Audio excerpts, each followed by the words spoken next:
We're back with Mr. Dennis Hall, who has many business ventures going on, but one of his ventures is this excellent book called If 70 is the New 50, When Do I Get to Retire? Why everything you thought you knew about retirement is a lie and what you can do about it. But also, Mr. Dennis has these local business expos going on in Australia. He is a local and micro business growth champion, an author, and a presenter. And we are going to be talking about some of these ideas like working and living and travel, speaking, internet marketing, digital marketing, and how we can just get caught up and stay caught up with the crazy internet that's out there these days, right? There's social media, there's AI. We need to build businesses. We need leads. It's so exhausting and overwhelming to try to get caught up with it. But Mr. Dennis is here to help us make sense. So, Mr. Dennis, it's been so many years. Glad to see you. Glad to see you too. And you haven't aged even a minute by looking at you here, unless, of course, you've got some sort of magic filter on your camera there.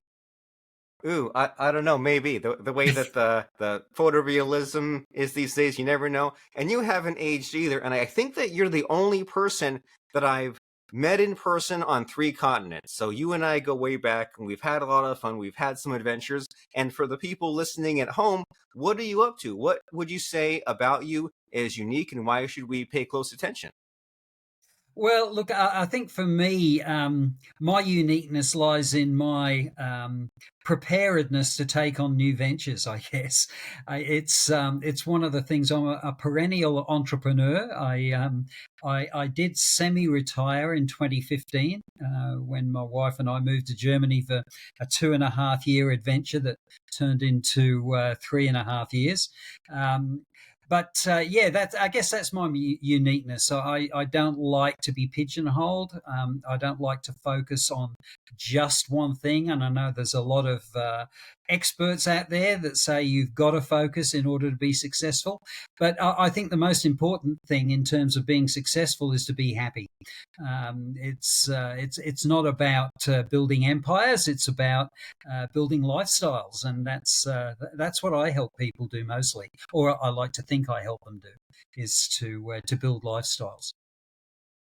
I love it. And it'd be great to dive into what that means. So you're saying that we need a success and we need happiness. And there's also this element for you of embracing the new adventure. And you're giving me a flashback because I remember hearing a story once, and you and Mr. David Kavanaugh were trying to get like better at speaking and overcome the shyness, nervousness. And you both did stand-up comedy so that way you could deal with the hecklers and the criticism. Is there anything to that? Or are you someone like that who just like embraces getting out of your comfort zone? I do embrace getting out of my comfort zone. I mean, it scares me quite a bit sometimes, some of the things that I have tried to do, but and successfully accomplished many times.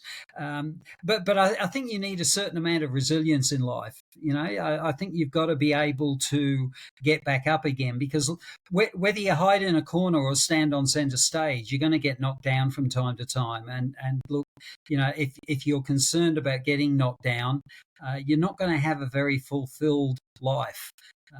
Doesn't matter how successful you are. Look at anybody that you consider to be successful, and then do a search on Google about them, and they're going to have their detractors. They're going to have their critics. You know, life is meant to be lived, not endured. So, yeah, I mean, your comment about about stand-up comedy, you know, it's a bit like the karaoke in a sense. You know, the number of people that I've experienced karaoke with, for example, who are absolutely beside themselves with fear before they get up there and have a sing along, and when they get down, it's like they've just been injected with speed or something. They are just as high as a kite, and they talk about the experience, and they even get up again. You know, I think you can surprise yourself, and you owe it to yourself to push yourself into that space. Very nice. So take a risk, come out the other side. You'll see it's not that bad. And if anything, it'll make you wonder, what else can I accomplish? Because I did that thing and it wasn't even nearly as scary as I thought. In fact, it was exciting. It was exhilarating. And now I'm ready to jump on to the next adventure. And so speaking of that, when someone comes to you, Mr. Dennis Hall, and they say, hey, my business is struggling or I have problems. I need Mr. Dennis's help. Like, where is someone looking to you for help? What's the service that you provide? Look, for the main part, it's about defining their strategy. You've got to have a game plan, because that's a fancy business term is a strategy, but it's the game plan. So what is your game plan, and are you sticking to it, or are you allowing yourself to be too distracted? Few distractions here and there are not a bad thing, because that's what seeking opportunity is about. There are so many examples of distractions or things that were accidentally discovered while somebody was on a journey somewhere else. I mean, you take the discovery of penicillin as an example. The bioscientist that was exploring cures for defeating bacteria woke up one morning and found mold on an orange. No scientific experiment, no nothing, but there it was, and he accidentally mixed it in with a sample that he had of some bacteria, and lo and behold, the bacteria was dying. So discovered by accident. There are so many discoveries that we make while we're on the way. So I'm not saying be so focused that you miss opportunity, but you definitely can't afford, especially in the 21st century, to let every little science shiny object distract you from what your main purpose is. And people often ask me, well, what's the difference between a distraction and opportunity? And the best definition I've come across in that space is, look, if the distraction moves you closer to your end game, then it's an opportunity. But if the distraction takes you away from your end game, it's more than likely a distraction, and you should put it aside. Maybe not forget about it, but put it aside and wait until you've achieved your main objective that you're working on currently.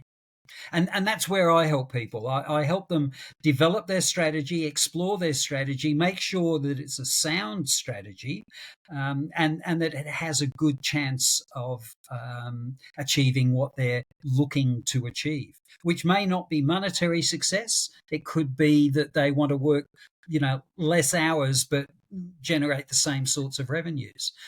So it just depends on the individual themselves. But that's really what I provide, is the strategic mindset and a process to be able to move forward in achieving and delivering on that strategy. I like it. Have a plan. Have it written. What a concept. Know what your numbers are, right? Know what the equation is, and say, Yeah. well, I want to work this number of hours and this amount of income. And you think about probably what does the 97% do and what does the 3% do, right? The 97%, they waste time, they watch television, they always dream about what could be, they let their phones distract them. So you're saying that we need to have these things written, we need to do those hard, challenging things and be in that 3%. And so as far as you shaping someone's strategy, when they come to you, do they have a strategy already half written? Is it written? Is it incorrect? Like, what does the before picture look like? Look, the before picture is very is pretty messy, to be honest. People have a general idea about what they're trying to do, but when you ask them to articulate that, or when you ask them to actually show me, like, where have you got it written down, they might have a few notes, a few scribblings that make sense to them, but nobody else.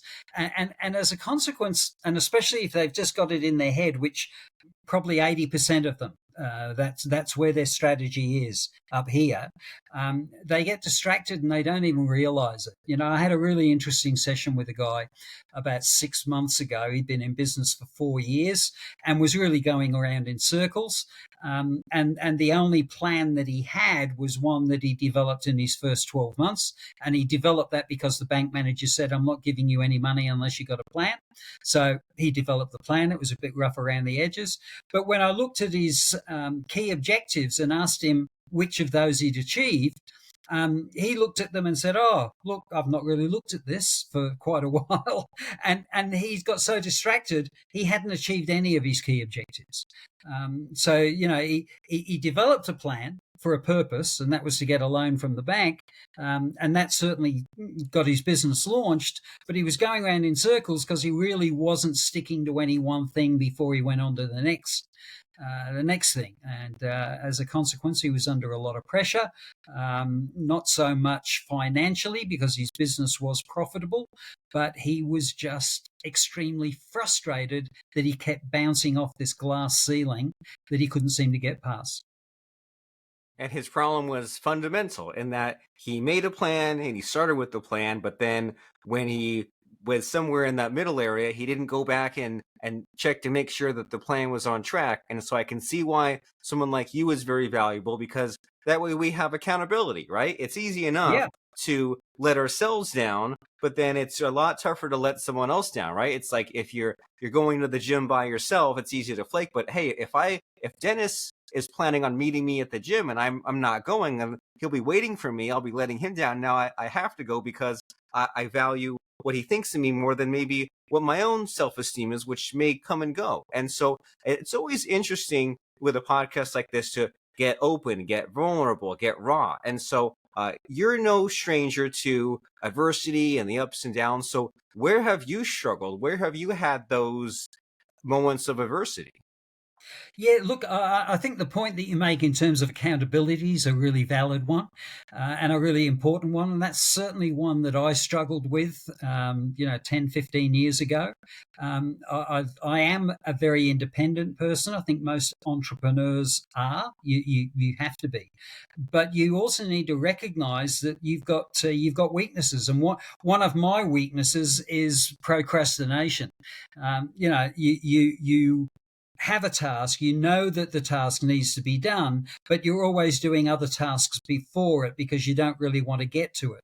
And by the time you get to it, it becomes a critical task. So now you're under pressure, and so on and so forth. So what I did with that, I joined a networking group. It was a mastermind where 12 of us got together each month, and we just shared with each other what our key goals were for that month, and what we were going to do over the next 4 to 5 weeks in terms of achieving those goals, what we could see as our obstacles, all of those sorts of things. And we only met for 90 minutes, and it was real short, sharp stuff, so that we didn't have the chance to just sit around a table and shoot the breeze. Very, very productive. And what I discovered after 6 months of that was it got me into the habit of making myself more accountable. Because in getting ready for the meeting, I needed to make sure, geez, I've not got that done. So that I recognized that I had a weakness. I joined a group that I felt could solve that for me, and it did. So now I do a lot of networking as a consequence of that, not only to grow my business, but I'm a part of mastermind groups within some of the networking groups that I'm a member of. And I can contribute to that through my experience, but I also learn and develop from the people that are in those masterminds with me. Well, very cool. And that's straight out of Think and Grow Rich, right? This idea of the mastermind and have this group of people. And it's so underrated, isn't it? Because it takes a while, it takes some effort to change course of your own ship, right? To Yep. change those habits. And if you're in one direction and you have certain things you procrastinate, certain things you don't do, things that stress you out, it takes a long while. It takes repeat effort to just change that course. But it seems like this accountability, these regular meetings, it kind of keeps nudging you in that direction with this group of people that you can relate to. You have the perspective. And then it's also seems like there's the element of the social anxiety, the public speaking. You get a little toughened up, thicker skin there as well. And I know that you're big on some of the local stuff, right? Some of these local business expos. And so can you tell us about that? Because it seems like with this idea of the networking and the accountability, that there's strength in numbers, right? And in dealing with other people, you can't just do it alone. So how does this networking idea relate to what you do to help local businesses? Yeah, look, it's a great point. I specialize in well, my current business specializes in what we refer to in Australia as micro businesses. So a micro business is a part of the small to medium enterprise business sector, but the micro business doesn't have staff. Right, so it's generally a solopreneur or a small family business, so that they've got mum, dad, and maybe a couple of kids or a brother or whatever working in the business with them. But that they are largely ignored by the rest of the business community and especially government. Government is very much distracted by big business. In Australia, I think it's just over 80% of the population is a working population is employed by small business. So people with less than 20 employees. But because there's so many of them, there's no strength in those numbers because they don't have collective bargaining power. They've all going off in their own little directions. And I guess one of the things that we're trying to achieve with the Business and Jobs Expos is to create communities of micro businesses that get to know each other, that network with each other, that know where to go if they need help in any particular area, whether it be financial, marketing, or whatever. We act as a conduit for all of that.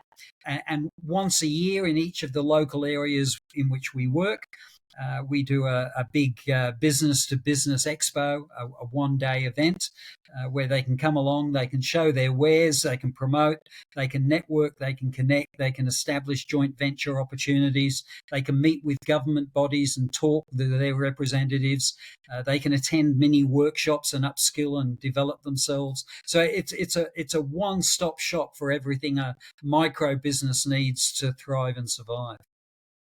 Well, it sounds like an exciting, action-packed day. You think about when you were a kid and you go off to summer camp for a week, and that 1 week felt like a year or longer, or something. Some of these one day exciting when you think of like someone is like a 9 to 5 employee, and they go and there's like these job fairs, and they go and like they get a job like that day, like on the spot. And so to have that equivalent for a small business or micro business owner, where you get a joint venture figured out that day, like that's some exciting stuff. I imagine that that's something where people look forward to it and have a lot of fun and maybe get their energy back and just get re-excited about this business that sometimes can get like a little bit lonely, right? And Oh, so yeah. as far as what's possible at these events, do you have a fun quick story about that, about like some kind of joint venture or networking that you saw happen at one of these events that you run?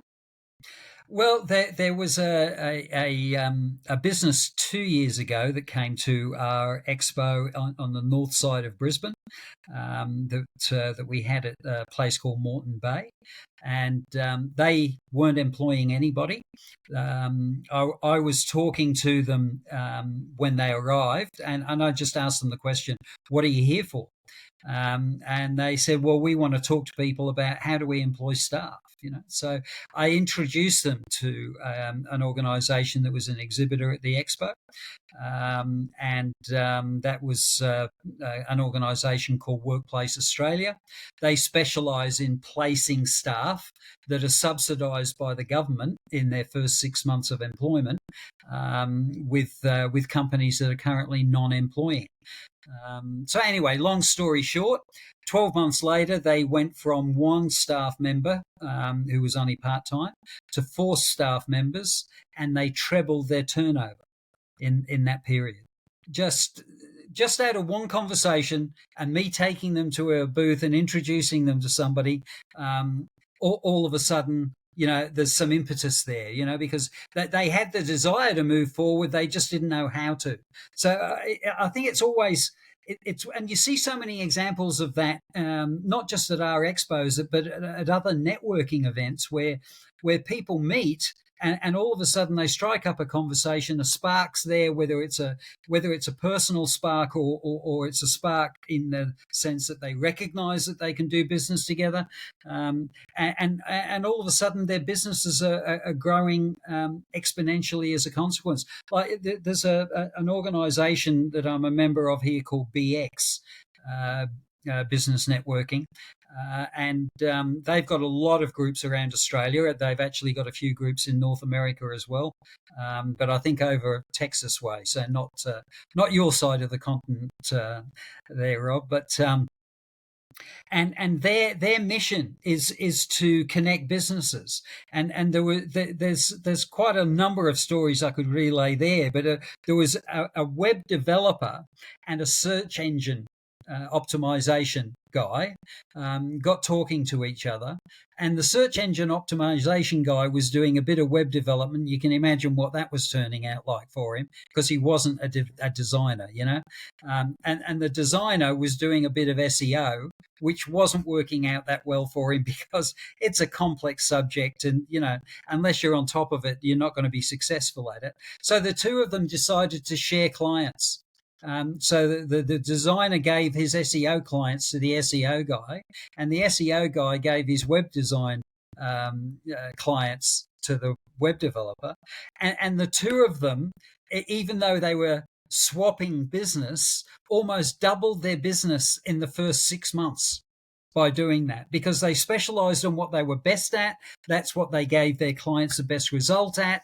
And, it just worked like magic. It was fabulous.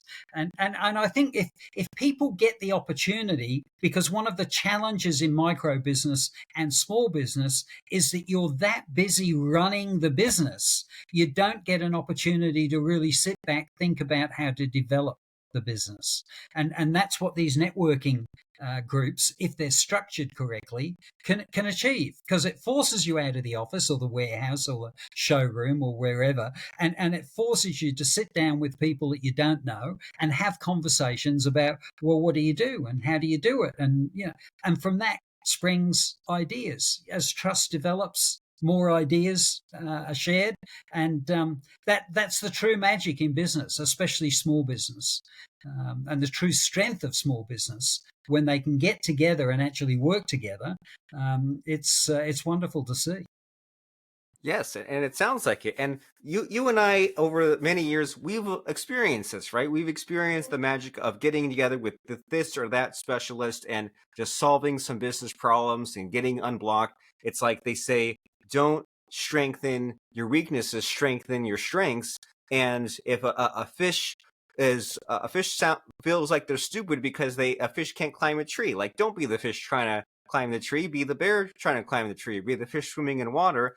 And so you're saying that as small business owners, we're always limited on time, right? There's never enough time. So how do you find the time to develop new business? And you're saying that the solution is to just slightly get out of your comfort zone, right? To go to one of these business expos, whether you're in Australia or someone else, but embrace this idea of some networking, because you can't double your time, but you can make these connections to solve some outside the box creative business problems and get the better kinds of clients, or these joint clients, or get that employee or that service provider just to solve some of these problems.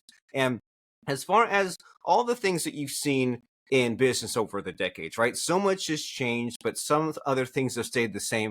Would you say, is there like an aha or a good principle that you've seen in business that we should maybe learn from you?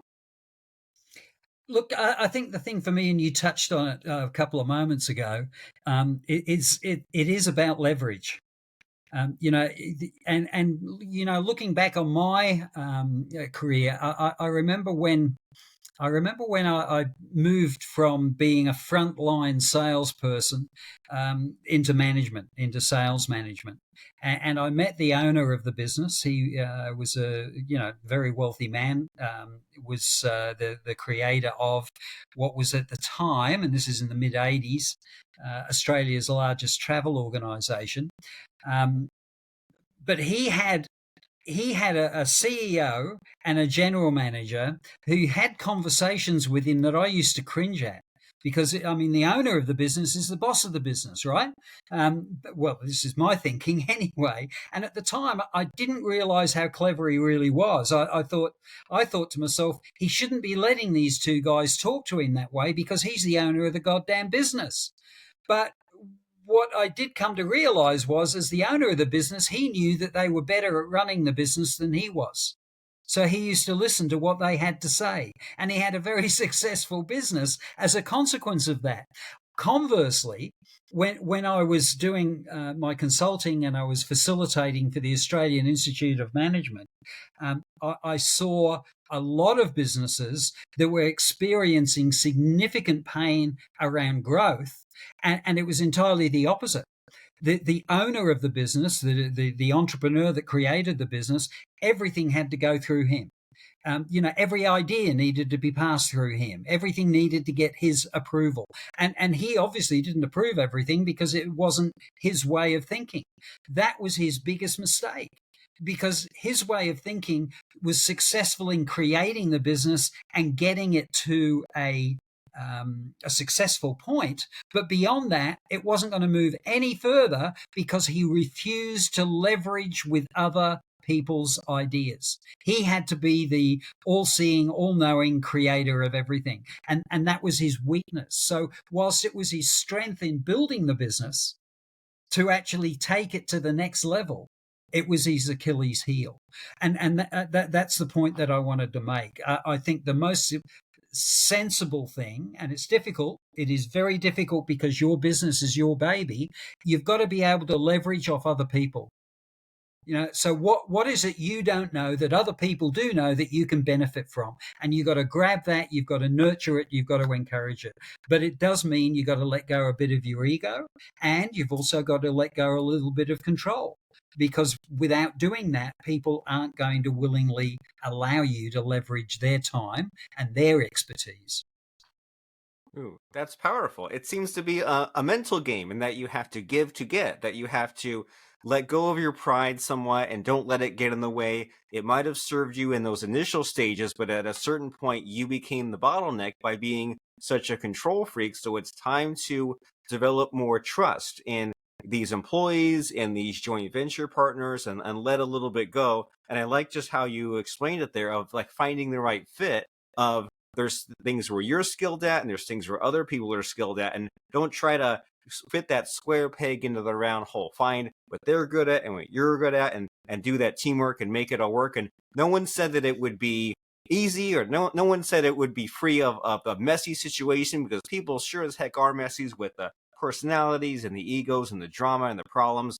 But the alternative is a business that struggles or that dies or that is held back by you. And we definitely don't want that. And so if someone says, all right, Dennis has a lot going on, he says a lot of great things, I want to embrace this power of networking. If they want to check out these small business expos that you run, where are they and when are they and what's the website? Okay, well, the website is smallbusinessexpos.com.au. They operate within Southeast Queensland in Australia. We do 5 each year. We have around the Southeast Queensland region. In southern Brisbane, we've got Logan. Then we've got Brisbane itself. We've got northern Brisbane with Moreton Bay. We have the Sunshine Coast, which is north of Brisbane. Some people identify the Sunshine Coast as Noosa. So that's the area that we're trying to service there. And then we have the Gold Coast, which is south of Brisbane.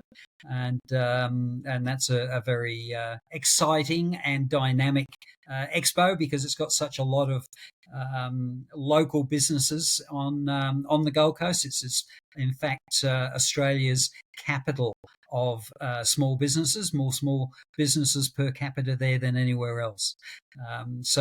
Yeah, please check out the website if you're in Australia. We do a couple of virtual expos in the second half of the year, so people from anywhere can become an exhibitor or visit, and they're also on the smallbusinessexpos.com.au website when they're around.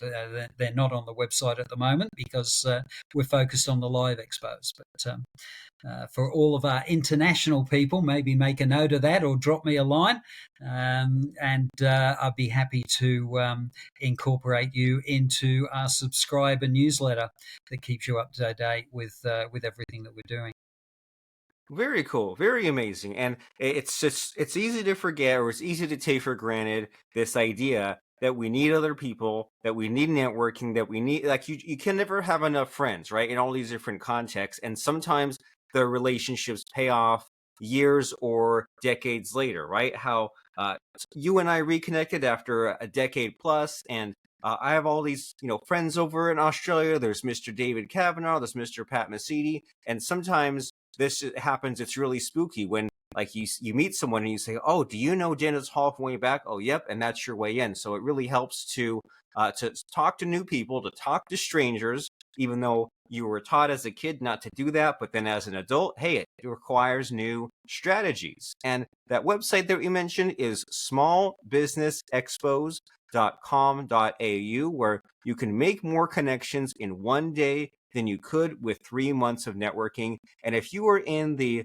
Australia and Queensland area, then look this up, because you might have all these other small businesses just right down the street and you've never met them, because geez, wouldn't that be awkward to go and knock on their door? But if they're there to network and so are you, that's a great way to make some new connections in many different contexts, right? Accountability wise, business wise, just referral wise, there's all these upsides to it. And then as far as dropping some other links, Dennis Hall also has osbizlinks.com.au, where if you want to grow your business without having to work harder, then you're in the right place for that. And then his blog is dennishall.com.au, where he discusses many exciting topics like how to retire 10 years early, how to redefine what success means. That book is If 70 is the New 50, When Do I Get to Retire? On LinkedIn, his username is Communication Commando. So if you want to get that a conversation started, like Dennis said, if you want to say, well, hey, I'm international, can you point me to the newsletter? Can I be up to date about when you do the virtual events? That is Communication Commando on LinkedIn. But with all those other links, the place we really want you to go is smallbusinessexpos.com.au. And before I let you go, Mr. Dennis, it's time for the scary part of the show, where I try to put you on the spot and I ask for a quote or lesson that has served you that you can pass on to us. So what do you have for a fun quote or lesson? I think the fun, well, I don't know about fun quote, but the quote is to do with happiness. Far too many people are in pursuit of success, whereas you should be in pursuit of happiness, because happiness will always bring its own success. And as a little sidebar to that, success is getting what you wanted. Happiness is liking what you got. I like it. So let's pursue happiness, liking what you got, and in the pursuit of that happiness, smallbusinessexpos.com.au, your business growth starts there. At the time we're recording, they're in their 11th year in the Business and Jobs Expos, delivering up to 6 explosive expos throughout Southeast Queensland, Australia. Mr. Dennis, it's been great catching up. Great to see you again. Thanks for being here and helping us out. Loved our conversation, and likewise, great to catch up, mate.